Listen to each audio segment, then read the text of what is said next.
Hello বন্ধুরা, কেমন আছো তোমরা সবাই এই গরমে? আশা করি সবাই ভালো আছো।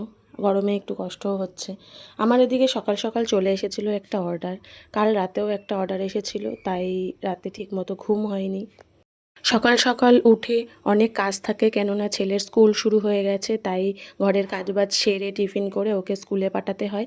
তাই ভেবেছিলাম রেস্টুরেন্টটা এখন সকালে অফই রাখবো, কিন্তু তারপরে ভাবলাম না থাক, দেখি না কি হয়, চেষ্টা করে দেখি।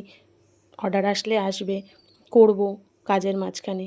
ও বাবা, বলতে না বলতেই ঠিক অর্ডার চলে এলো। তো আমিও লেগে পড়লাম অর্ডার রেডি করতে। অর্ডারটা দিয়েই ঘরের রান্নাবান্না কমপ্লিট করে ছেলের জন্য টিফিনও করলাম। আর এদিকে ঘরে যাই রান্না হোক না কেন, টুকটাক এমন কিছু জিনিস আছে যেগুলো আমার ছেলে খেতে খুব পছন্দ করে। যেমন সকালে যদি তুমি আলু ভাজাও করে দাও, তো ওটা খেয়েই ও স্কুলে চলে যাবে ভাত দিয়ে। আবার আজকে রান্না করব শাক ভাজার সাথে একটু তরকারি।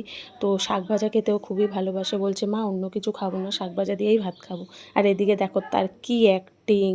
ভাবছি এত অ্যাক্টিং করে সারাদিন, অ্যাক্টিং ক্লাসে ভর্তি করে দেবো। কি বলো তোমরা? আর এদিকে স্কুল ড্রেস পরিয়ে নিচ্ছি। এখন যা গরম, বাচ্চাদের যা কষ্ট রাস্তা দিয়ে হেঁটে যেতে, স্কুলে ঘাম বেরিয়ে যায়। তো স্কুলের ড্রেস ফ্রেস সব পরিয়ে দিচ্ছি। ওর রেডি হওয়াটা ভিডিও করছি বলে খুব মজা, খুব আনন্দ, আবার একটু লজ্জাও পাচ্ছে। তো আমি বলছি ক্যামেরার দিকে তাকাস না। ও বলছে না না আমি তাকাচ্ছি না বলে মাঝে মাঝে আর চোখে তাকাচ্ছে, দেখো তোমরা। এতদিন স্কুল ছুটি ছিল, বাড়িতে ছিল, খুব দুষ্টুমি করেছে। অন্যান্য ওর বন্ধুদের মাদের কাছ থেকেও তাই শুনেছি, বাচ্চারা নাকি বাড়িতে খুব দুষ্টুমি করেছে। স্কুল ছুটি থাকলে বাচ্চাদের মাদের অনেক সুবিধা হয়, দুষ্টুমিটা করে না, পড়াশোনার মধ্যে আবার ঢুকে যায়। তো আমার ছেলেও তাই খুব দুষ্টুমি করেছে। আমি বলছি যে দাঁড়া, স্কুল শুরু হোক, তখন বুঝবি মজা।